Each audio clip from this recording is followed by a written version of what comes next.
मारो राजस्थान में आपका बहुत बहुत स्वागत। नमस्कार, मैं हूं आपके साथ मनोज सक्सेना। जयपुर से इस वक्त की बड़ी खबर आ रही है। ऑर्गन ट्रांसप्लांट की फर्जी एनओसी मामले में अपडेट अपने दर्शकों को दे रहे। चिकित्सा शिक्षा विभाग ने जांच के लिए कमेटी बना दी है। चिकित्सा शिक्षा आयुक्त की अध्यक्षता में कमेटी बनाई गई है और इस कमेटी को 15 दिनों के अंदर जांच रिपोर्ट सौंपनी होगी। देखिए, बड़ा खुलासा हुआ था। एक्शन पे एक्शन भी यहां पर एसीबी की तरफ से लिया जा रहा है और इस बीच खबर यह भी कि चिकित्सा विभाग भी अलर्ट मोड पर आ गया है। चिकित्सा शिक्षा विभाग ने जांच के लिए कमेटी बनाई है। शिक्षा आयुक्त की अध्यक्षता में एक कमेटी का गठन, जिसमें 15 दिनों के अंदर अब कमेटी को जांच रिपोर्ट पेश करनी होगी। इस वक्त की बड़ी खबर अपने दर्शकों को दे रहे हैं। ऑर्गन ट्रांसप्लांट की फर्जी एनओसी मामले में अपडेट ये निकलकर सामने आया है कि चिकित्सा विभाग अब सतर्क हो गया है। चिकित्सा शिक्षा विभाग ने जांच के लिए बाकायदा कमेटी बनाई है। चिकित्सा शिक्षा आयुक्त की अध्यक्षता में कमेटी बनाई गई, जिसे 15 दिन के अंदर जांच कर अपनी रिपोर्ट सौंपनी होगी। वहीं एसआई भर्ती परीक्षा 2021 में पेपर लीक गिरोह का एसओजी की ओर से खुलासा किया जा रहा है। अब इसी परीक्षा में डमी अभ्यर्थी बैठाने के खेल से एसओजी ने पर्दा उठाया है।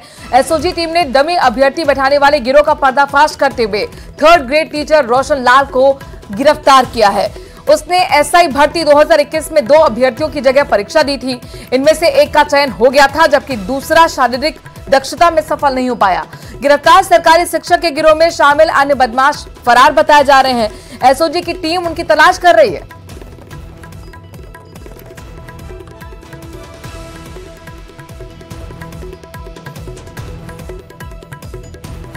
तो प्रतियोगी परीक्षाओं में फर्जीवाड़े का लगातार खुलासा एसओजी की टीम कर रही है।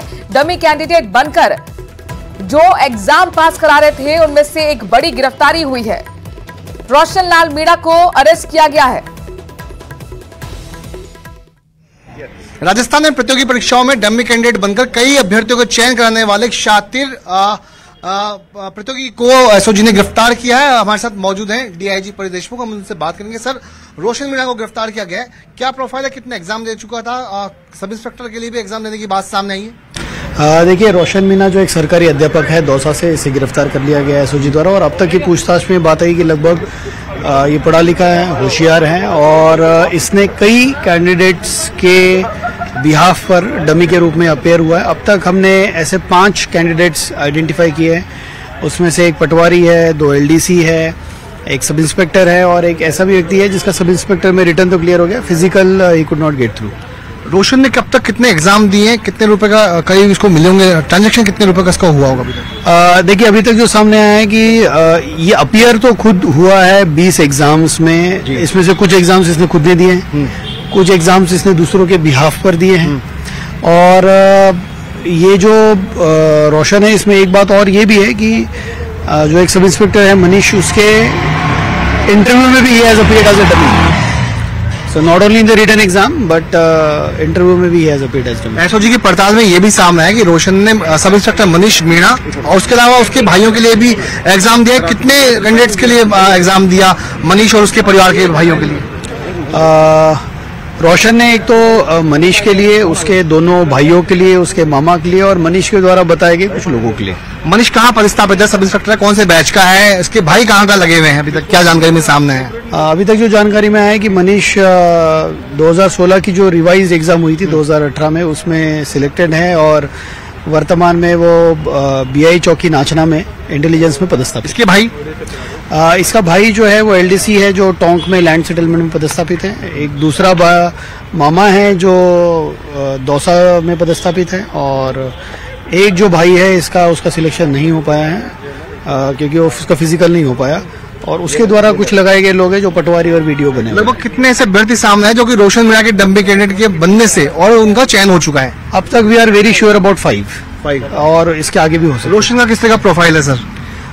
रोशन एक मैं ये कहूँगा कि भाई एक गरीब तबके से उठ के आया हुआ है, पर उसने रेलवे में भी नौकरी की है, उसने टीचर के रूप में भी नौकरी की है और साथ साथ उसने ये भी काम किया। अभी कहाँ लगा हुआ है, किस ग्रेड का टीचर है? अब ये 3rd ग्रेड टीचर है जो महात्मा गांधी स्कूल प्यारीवास दौसा में तैनात है। तो ये है डीआईजी परेश देशमुख जो बता रहे हैं कि एक शातिर टीचर जो थर्ड ग्रेड टीचर है, गवर्नमेंट टीचर है, खुद करीब 20 एग्जाम प्रतियोगी परीक्षाओं को दे चुका है। और उसके अलावा सबसे बड़ी बात ये सामने आई है कि इसी रोशन मीणा ने कई ऐसे अभ्यर्थियों की जगह डम्बी कैंडिडेट बनकर परीक्षा दी जो आज लोकसभा बन गए, जिनमें एक सब इंस्पेक्टर भी शामिल है। तो फिलहाल एसओजी की गिरफ्त में रोशन मीणा है और उससे पूछताछ जारी है। कैमरा पर्सन अविनाश के साथ विष्णु शर्मा, न्यूज 18 राजस्थान, जयपुर। बात श्री गंगानगर की करते हैं। दरअसल इस सीट पर 19 अप्रैल को वोट डाले जाएंगे और बीजेपी प्रत्याशी प्रियंका बैलान के समर्थन में प्रचार करने पहुंचे बीजेपी एससी मोर्चा के प्रदेश अध्यक्ष कैलाश मेघवाल से खास बातचीत की हमारे संवाददाता अशोक कुमार ने। भारतीय जनता पार्टी ने इस बार मौजूदा सांसद निहालचंद मेघवाल की टिकट काटते हुए महिला प्रत्याशी प्रियंका बैलान को चुनावी मैदान में उतारा है, तो कांग्रेस ने भी अपने उम्मीदवार बदलते हुए कुलदीप इंदौरों को चुनावी मैदान में उतारा है। भारतीय जनता पार्टी के एससी मोर्चा के प्रदेश अध्यक्ष कैलाश मेघवाल हमारे साथ मौजूद हैं। कैलाश जी, 19 अप्रैल को चुनाव होने जा रहा है, काफी दिन हो गए आपको कैंपेनिंग करते हुए, किस तरह से कैंपेनिंग चल रही है और 19 अप्रैल को होने जा रहे हैं लोकसभा चुनाव को आप किस तरह से देखते हैं? देखिए, भारतीय जनता पार्टी की तैयारी हर समय रहती है। चुनाव की घोषणा होने के बाद हम कोई तैयारी करते हैं ऐसा नहीं है, हमारी तैयारी निरंतर रहती है। कभी भी चुनाव कराएं हम तैयार रहते हैं और इसलिए ये कोई अलग विशेष बात नहीं हमारे लिए। हमारा प्रत्येक कार्यकर्ता बूथ स्तर से लेकर ऊपर तक का इस काम में लगा हुआ है और बहुत प्रचंड बहुमत से हम श्री गंगानगर सहित 25 की 25 सीटें जीतेंगे। तो ये थे श्री गंगानगर में प्रेस वार्ता करने के लिए आए भाजपा एससी मोर्चा के प्रदेश अध्यक्ष कैलाश मेघवाल, जिन्होंने कहा कि मोदी की गारंटी के साथ साथ जिस तरह से पिछले कुछ महीनों से राजस्थान में भजनलाल सरकार जन कल्याणकारी कार्य कर रही है, उसके बाद न केवल श्री गंगानगर लोकसभा सीट बल्कि पूरे प्रदेश की 25 लोकसभा सीटों पर भारतीय जनता पार्टी रिकॉर्ड मतों से अपनी जीत दर्ज कराएगी। अशोक शर्मा, न्यूज 18, श्री गंगानगर। और देखिए, बीजेपी का कुनबा लगातार बढ़ रहा है तो वहीं कांग्रेस को झटके पर झटका लग रहा है। आज कांग्रेस के पूर्व सांसद समेत 40 नेताओं ने बीजेपी का दामन थाम लिया है। इनमें श्रीगंगानगर से पूर्व सांसद शंकर पन्नू, पूर्व विधायक JP Chandelia, Nandkishore Mahariya, JJP youth wing अध्यक्ष प्रतीक महरिया सहित कई दिग्गज बीजेपी में शामिल हो गए। जयपुर में बीजेपी कार्यालय में चुनाव सह प्रभारी विजया राठकर और दिग्गज बीजेपी नेता अरुण चतुर्वेदी ने उन्हें पार्टी की सदस्यता दिलाई।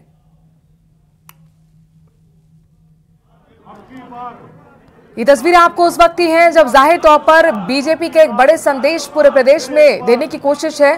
कांग्रेस को झटके पे झटका लग रहा है तो बीजेपी अपना कुनबा बढ़ाने में लगी हुई है। करीब आज 40 नेताओं ने बीजेपी का दामन थाम लिया है, जिसमें पूर्व कांग्रेस के न सिर्फ सांसद बल्कि विधायक भी हैं।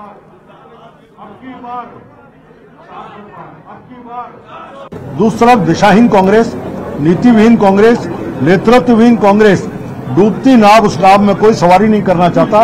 वो कांग्रेस पार्टी जो देश में भी देश के प्रति प्रश्न लगाती है और देश के बाहर भी देश के अच्छे कामों के ऊपर प्रश्न लगाती है, ऐसे बहुत सारे लोगों ने आज पार्टी ज्वाइन की है और निश्चित रूप से क्रम लगातार बढ़ता जा रहा है। वहीं कांग्रेस छोड़ने के बाद पूर्व सांसद शंकर पन्नू का दर्द भी झलक आया। न्यूज 18 से खास बात करते हुए पन्नू रो पड़े।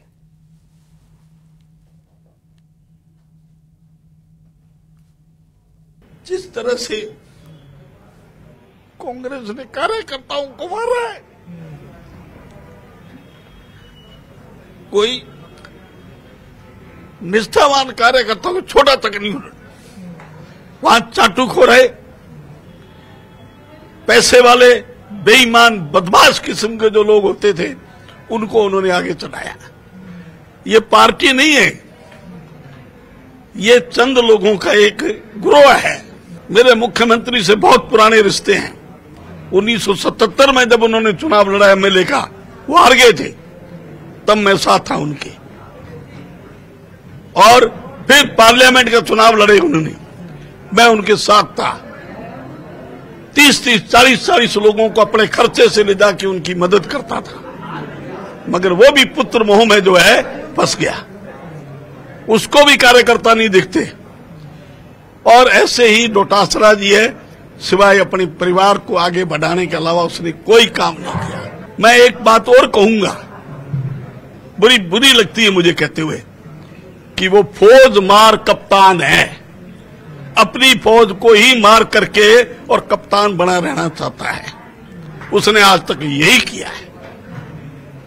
मैं उस आदमी के साथ 60 साल से जो है रह रहा हूं, विद्यार्थी जीवन से ही, परंतु मैंने आज तक उसको सपोर्ट किया कि मेरा मित्र है, ईमानदार होगा। कोई ईमानदार नहीं। ये पार्टी तो बिल्कुल कुछ ऐसे लोगों की है जहां समेट लो, खुर्च लो, खा लो। बाड़मेर, जैसलमेर, बालोतरा लोकसभा कांग्रेस प्रत्याशी उम्मीदवार बेनीवाल के पक्ष में शहर के स्थानीय आदर्श स्टेडियम में चुनावी सभा का आयोजन हुआ और इस सभा में पीसीसी चीफ गोविंद सिंह डोटासरा ने डांस भी किया, जमकर ठुमके भी लगाए। ये तस्वीर उस वक्त की जब आप देखिए किस तरीके से झूमते हुए नजर आए हैं डोटासरा।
तो बाड़मेर हॉट सीट है, त्रिकोणीय मुकाबला यहां पर बना हुआ है। कैलाश चौधरी एक तरफ बीजेपी प्रत्याशी हैं तो दूसरी तरफ कांग्रेस की तरफ से उम्मीदवार बेनीवाल हैं और उनके पक्ष में जब सभा को संबोधित करने के लिए पहुंचे पीसीसी चीफ डोटासरा, तो देखिए यहां पर कार्यकर्ताओं में जोश भरने के लिए किस तरह से वो थिरकते हुए स्टेज पर नजर आए हैं। मंच पर उन्होंने ठुमकर भी लगाए हैं। ये सभा दरअसल चुनावी सभा थी, कार्यकर्ताओं में जोश फूंकने के लिए, और उस वक्त डोटासरा यहां पर मंच पर अलग अंदाज में नजर आए। एक तरफ आप पार्टी के झंडे देख पा रहे हैं, पार्टी का गाना भी चल रहा है, तो दूसरी तरफ डोटासरा उसी पर डांस करते हुए भी हवा में मफलर लहराते हुए, उस मफलर को दूर तक फेंकते हुए भी डोटासरा नजर आ रहे हैं। एक्सक्लूसिव तस्वीरें आपको उस वक्त की हम दिखा रहे हैं। ये तस्वीर लगातार चर्चा का विषय बनी हुई है, चूंकि जाहिर तौर पर इस तरीके के मिजाज कम ही नेताओं के देखने को मिलते हैं। पीसीसी चीफ गोविंद सिंह डोटासरा पहुंचे थे उम्मीदवार बेनीवाल के समर्थन में चुनावी सभा करने के लिए, लेकिन इस बीच वो मंच पर डांस करते हुए दिखे, जमकर ठुमके लगाते हुए दिखे। उनके समर्थक इस मूवमेंट को मोबाइल में कैद करते हुए भी नजर आए। वहीं भिलवाड़ा से कांग्रेस के प्रत्याशी सीपी जोशी ने आज नामांकन दाखिल किया है। इस दौरान उन्होंने बड़ा बयान भी दिया। उन्होंने कहा कि कांग्रेस पार्टी ने आजादी के बाद संसदीय लोकतंत्र कायम किया। इस देश में संसदीय लोकतंत्र बना रहे, इसके लिए अलग अलग पार्टी और विचारधारा के लोग जनता के बीच जाएं और अपनी नीतियां बताएं। वहीं राम मंदिर के मुद्दे को लेकर कहा कि मंदिर निर्माण अच्छी बात है, लेकिन देश में बेरोजगारी और महंगाई को दूर करने का भी काम होना चाहिए।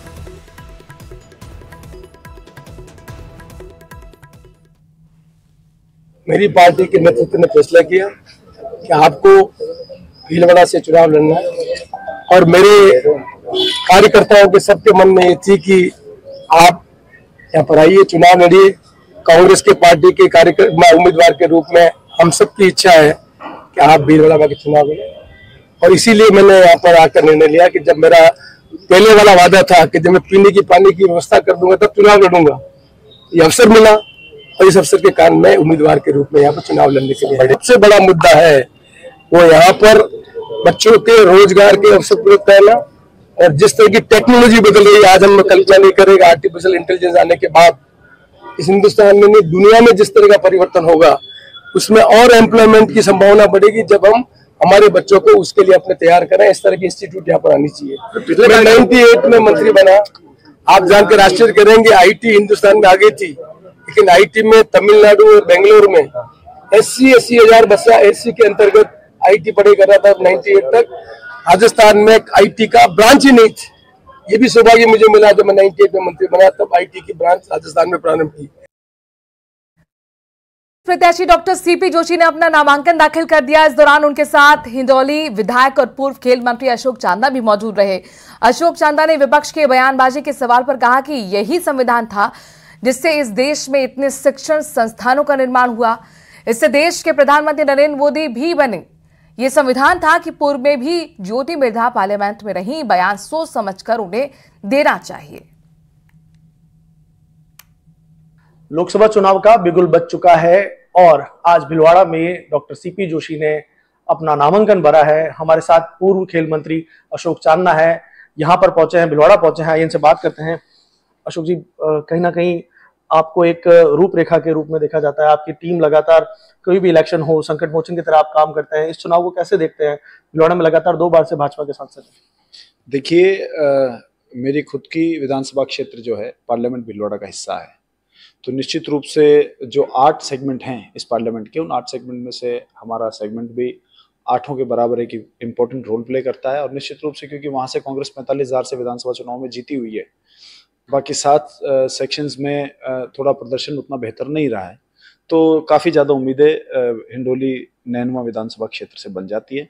निश्चित रूप से मुझे विश्वास है कि पार्लियामेंट चुनाव के अंदर भी हिंडोली और नैनवा विधानसभा क्षेत्र के जो कांग्रेस पार्टी के नेता और कार्यकर्ता हैं वो जान लगाकर उपेक्षित रिजल्ट को देने की कोशिश करेंगे। सर, कहीं ना कहीं भाजपा के जो नेता हैं, जैसे ज्योति मिर्धा को देखा जाए तो उन्होंने एक दिया कि हमें बहुमत दीजिए, हम संविधान में संशोधन करेंगे। मदन दिलावर का भी एक स्टेटमेंट आता है कि पूर्व मुख्यमंत्री अशोक गहलोत, पीछे चीफ गोविंद सिंह डोटासरा जेल जाएंगे। इस प्रकार के स्टेटमेंट लगातार सामने आ रहे हैं। देखिए, यही संविधान था जिससे कि इस देश में इतने शिक्षण संस्थानों का निर्माण हो गया। संविधान था कि देश के प्रधानमंत्री श्री नरेंद्र मोदी जी भी बन गए। यही संविधान था कि ज्योति मिर्धा जी भी पूर्व में मेंबर पार्लियामेंट रही।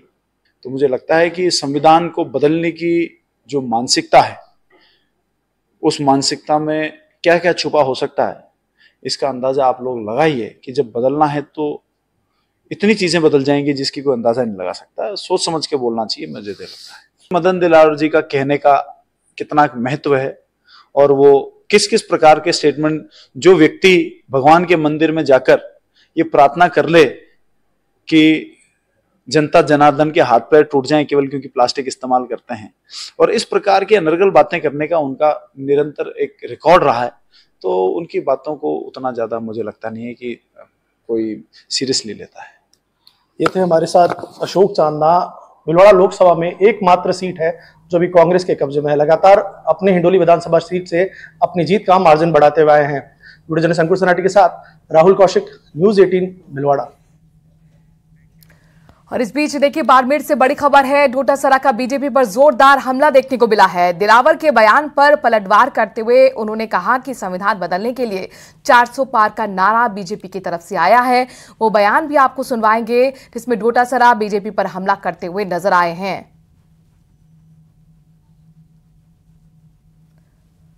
तो इस वक्त की बड़ी खबर बाड़मेर से है। डोटासरा का बीजेपी पर जोरदार हमला। देखिए, बार पलटवार का दौर शुरू हो चुका है लोकसभा चुनाव से पहले, और मदन दिलावर के बयान पर पलटवार करते हुए डोटासरा ने कहा कि संविधान बदलने के लिए बीजेपी ने 400 पार का नारा गढ़ा है, 400 पार का नारा दिया है। दरअसल बीजेपी की तरफ से 400 पार का नारा दिया गया, उसी को लेकर यहां पर तंज कसते हुए डोटासरा नजर आए हैं। मदन दिलावर के बयान पर पलटवार उन्होंने किया और कहा कि संविधान बदलने के लिए ही 400 पार का नारा बीजेपी ने दिया। सुनिए क्या कुछ कहा डोटासरा के गरेबान की तरफ झांक के देखो। पर मिस्टर दिलावर साहब, आपकी मां ने दूध पिलाया तो गोविंद डोटासरा के गरेबान की तरफ झांक के देखो। मैं किसान का बेटा हूं, मैं एक अध्यापक का बेटा हूं, मैंने जिंदगी में कभी कोई गलत काम नहीं किया है। आप जैसे आरएसएस के लोग ऐसे ही भूखते रहेंगे, गोविंद डोटासरा के कोई फर्क नहीं पड़ता। दूसरे चरण के लोकसभा चुनाव के लिए कल नामांकन की आखिरी तारीख है। ऐसे में आज कई दिग्गजों ने नामांकन दाखिल किया है, तो वहीं कुछ ही देर में कई और प्रत्याशी भी पर्चा दाखिल करेंगे। आज अब तक नामांकन दाखिल करने वालों में भीलवाड़ा से कांग्रेस प्रत्याशी सीपी जोशी हैं, पाली से बीजेपी प्रत्याशी पीपी चौधरी हैं और बाड़मेर से कांग्रेस उम्मीदवार उमेदाराम बेनीवाल, साथ ही टोंक से कांग्रेस के प्रत्याशी हरीश चंद मीणा ने आज पर्चा दाखिल किया है। कोटा बूंदी बीजेपी के प्रत्याशी ओम बिरला ने अपना नामांकन दाखिल किया और इस दौरान ओम बिरला ने उमेद स्टेडियम से नयापुरा कलेक्ट्रेट तक नामांकन रैली भी निकाली, जिसमें हजारों की तादाद में कोटा बूंदी संसदीय क्षेत्र से लोगों की भीड़ इस नामांकन रैली का हिस्सा बनी। कोटा जिला कलेक्टर जिला निर्वाचन अधिकारी के पास ओम बिरला ने अपना नामांकन पत्र दाखिल किया। इस दौरान उप मुख्यमंत्री प्रेमचंद बैरवा मौजूद थे, मंत्री दिलावर भी पहुंचे और साथ ही मंत्री हीरालाल नागर भी मौजूद नजर आए। नामांकन दाखिल करने के बाद न्यूज 18 राजस्थान से ओम बिरला ने खास बातचीत करते हुए कहा कि जनता का विश्वास और भरोसा है जो शहर की सड़कों पर नजर आया है।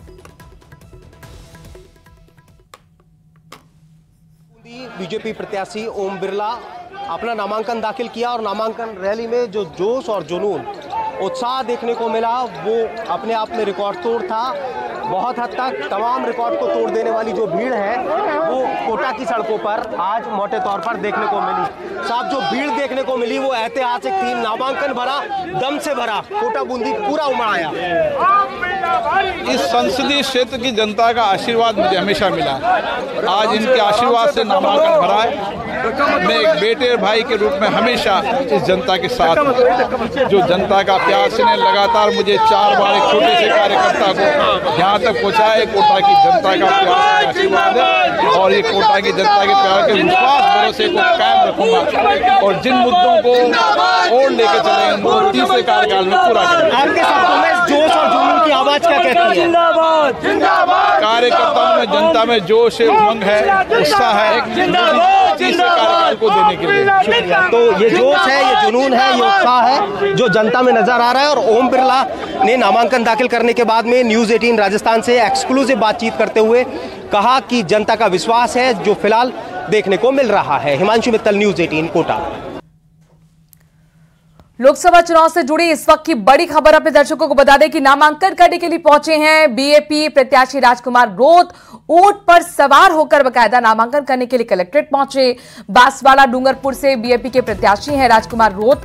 नामांकन से पहले ऊंट पर बकायदा रैली भी निकाली और हजारों की संख्या में लोग यहां पर उस दौरान मौजूद रहे। उनके समर्थक, उनके कार्यकर्ताओं की भीड़ आपको नजर आ रही है।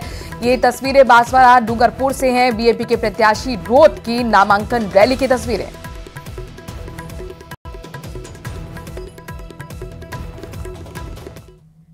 अगली खबर अजमेर से है, जहां पर कृष्णगंज इलाके में एक विवाहिता ने सुसाइड कर लिया। मृतका के पास एक सुसाइड नोट मिला है और उसमें उसने अपनी ननद पर घर बिगाड़ने और आत्महत्या के लिए जिम्मेदार ठहराया है। पुलिस ने सुसाइड नोट को जब्त किया है और शव को मोर्चे में रखवाकर जांच शुरू की गई है।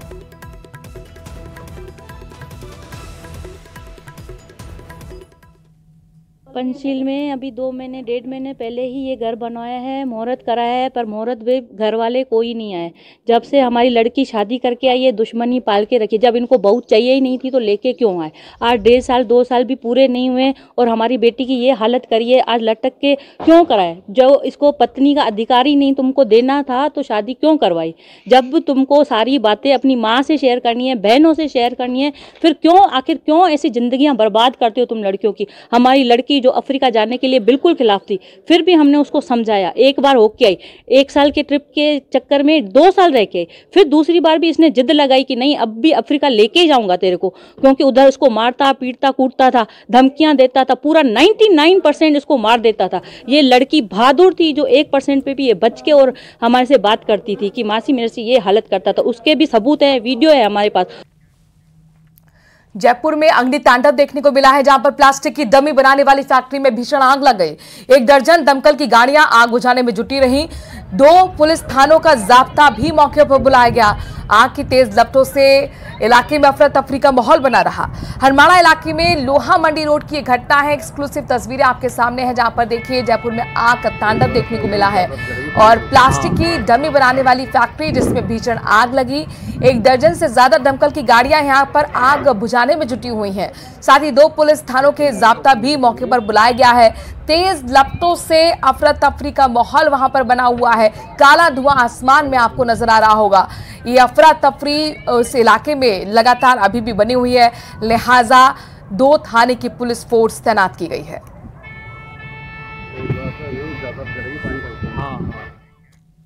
वक्त छोटे से ब्रेक का है, आगे देखिए 20 मिनट में 20 खबरें।